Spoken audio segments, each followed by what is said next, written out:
Hello everyone, আসসালামু আলাইকুম। কেমন আছো তোমরা সবাই? আশা করি ভালো আছো। আমি পারভিন সুলতানা, এভরিডে মিরাজ মাদার ব্লগে আমার নতুন একটি ভিডিওতে তোমাদেরকে জানাই ওয়েলকাম। আমার নতুন বন্ধু, পুরাতন বন্ধু সবাই কে কেমন আছো অবশ্যই কমেন্টে জানাবা। সবাই যে যেখানে আছো সুস্থ আছো, আশা করি ভালো আছো। আমি আজকে সকালের জন্য খিচুড়ি রান্না করব, একদম জোরে খিচুড়ি, বোনা খিচুড়ি। তো এই খিচুড়ি রান্নার জন্য আমি আগ থেকে মসুরের ডাল, মুগ ডাল এবং পোলাও চাল এগুলো ধুয়ে তারপরে জড়িয়ে রেখে দিয়েছি আগেই।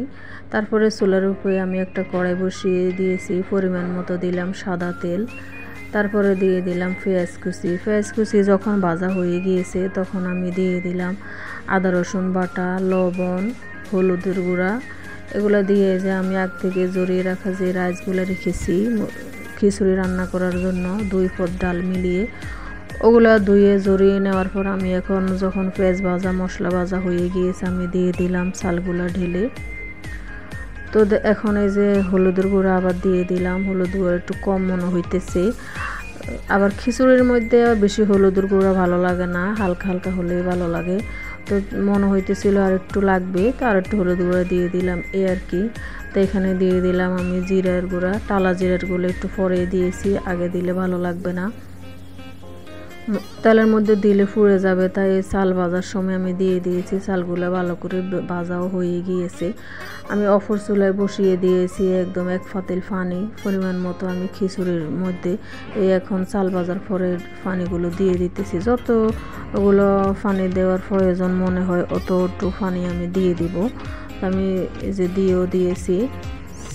খিচুড়ির চাল যখন ভাজা হয়ে গিয়েছে আর কি, তখন আমি পানিও দিয়ে দিলাম এই যে পরিমাণ মতো, দেখতে পারছো তোমরা।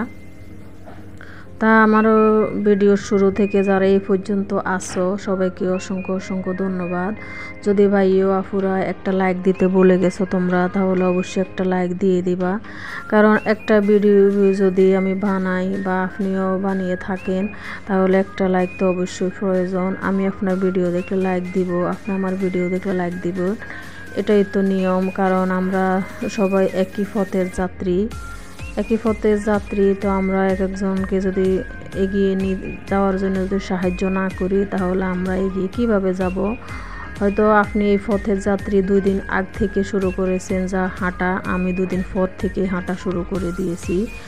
তো আমি একটু পিছনে আছি, আপনি একটু এগিয়ে আছেন এই আর কি। তো আপনি সাপোর্ট ছাড়া এগিয়ে যেতে পারেন নাই, আমিও এগিয়ে যেতে পারবো না, সেই কারণে বললাম আর কি আপু ভাইয়া একটা লাইক দিবেন ভিডিও যদি শুরুতে যদি না দিয়ে থাকেন, মনে না থাকে।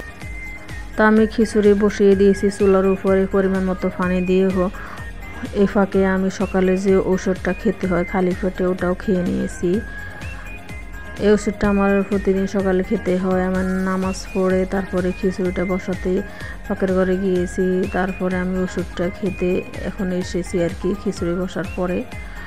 তো এই ওষুধটা খেতে দেরি হয়ে গেলে আমারও সমস্যা হয়। তা আমি যত তাড়াতাড়ি মনে চাই আর কি, মনে হয় যতক্ষণ পরে ততক্ষণে আমি ওষুধটা খেয়ে নিই। যেদিন দেরি হয়ে যায় সেদিন তো দেরি হয়েই গিয়েছে অলরেডি, যাই হোক আজকেও দেরি হয়ে গিয়েছে।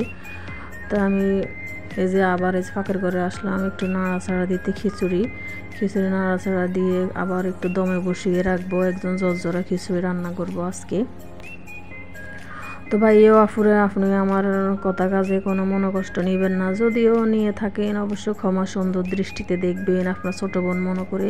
তো আমার খিচুড়ি রান্না হয়ে গিয়েছে, আমার ছেলেকে আমি খাইয়ে দিয়েছি, ও মাদ্রাসা গিয়েছি। আমার হাজব্যান্ডও সকালে নাস্তা আজকে খিচুড়ি দিয়ে করলো, সেও গেল সে তার কাজে। যাই হোক এখন আমি সবার পরে খেতে বসেছি। এখানে দেখতে পাচ্ছেন আমি প্লেটে খিচুড়ি নিয়েছি, শসা কেটে নিয়েছি, একটা কাঁচামরিচ নিয়েছি আর জলপাইয়ের আচার নিয়েছি। আমি আচার দিয়ে খিচুড়ি খেতে পছন্দ করি, তা আমি আমার পছন্দ মতো আচারও নিয়ে এখন খেতে বসে গেছি। বিসমিল্লাহ বলে খাওয়াও শুরু করে দিয়েছি।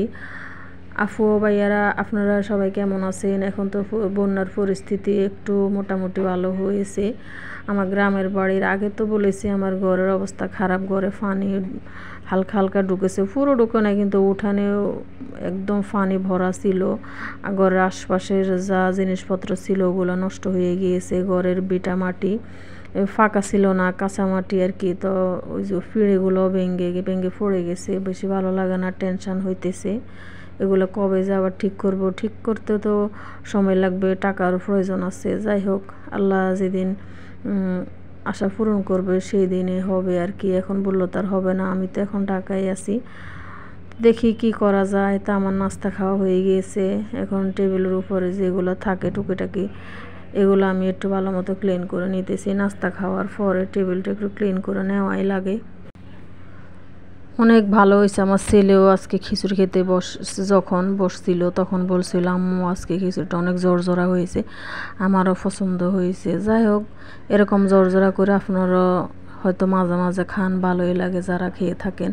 আর যারা পছন্দ করেন না তাদেরকে আর কি বলবো, তারা তো পছন্দ করেনই না, যতই গুনগান গাই পছন্দ হবেই না। আর যে পছন্দ করে খায় সে তো বুঝবে খিচুড়ির জোরজোরে খিচুড়ির মজাটা কেমন হয়। তা আমি এই যে টেবিলটা ঝাড়ার পরে চেয়ারের উপরে হালকা একটু ময়লা ছিল, ওগুলো ঝেড়ে নিয়েছি। আর ধুলোবালির কথা কি বলবো, ধুলোবালির তো হাত পা থাকে, তাড়াতাড়ি চলে আসে, এগুলো যায় না ঘর থেকে, বসে থাকে, যেখানে থাকেই তো থাকে। পরিষ্কার করা লাগে, না করলেও দেখতেও ভালো লাগে না, আবার চলাফেরা করতে ঘরের ভালো লাগে না। প্রতিদিন যেটা করা লাগে ওটা করে নিতে হয় কাজ, এই আর কি। ওয়ার্ড্রোবের উপরে ধুলোবালিগুলো ঝেড়ে নিয়েছি, মুছে নিয়েছি। তারপর আমি ফ্রিজের উপরে একটা এই যে ক্লিনজার দিয়ে একটু ফ্রেশ করে মাজা ঘষা করে নিব। কারণ এই ক্লিনজারটা দিয়ে যদি ফ্রিজের উপরে দরজা যেটি থাকে, এই দরজার মধ্যে অনেক ঝাপসা হয়ে থাকে, হাতের স্পর্শ লাগে, আমরা বারবার যে খুলি সাদা সাদা হয়ে থাকে, দেখতে ভালো দেখা না, একদম তাকিয়ে থাকে মনে হয় যে। তা আমি কি করি, এরকম ক্লিনজার দিয়ে মাঝে মাঝে পরিষ্কার করে নিই, দেখতেও ভালো লাগে, একদম ক্লিন থাকে।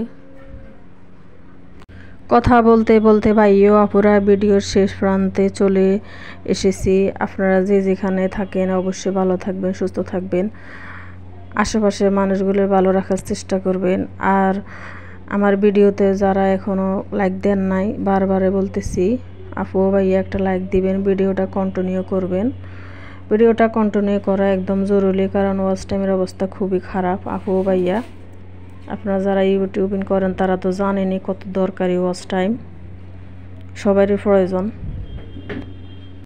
যারা অলরেডি লাইকটা আগে দিয়েছেন তাদেরকে অসংখ্য অসংখ্য ধন্যবাদ, মন থেকে দোয়া ভালোবাসা জানাই। আর যারা নতুন আমার চ্যানেলে আজকে ভিজিট করতেছেন সবাই ভালো থাকবেন। আসসালামু আলাইকুম।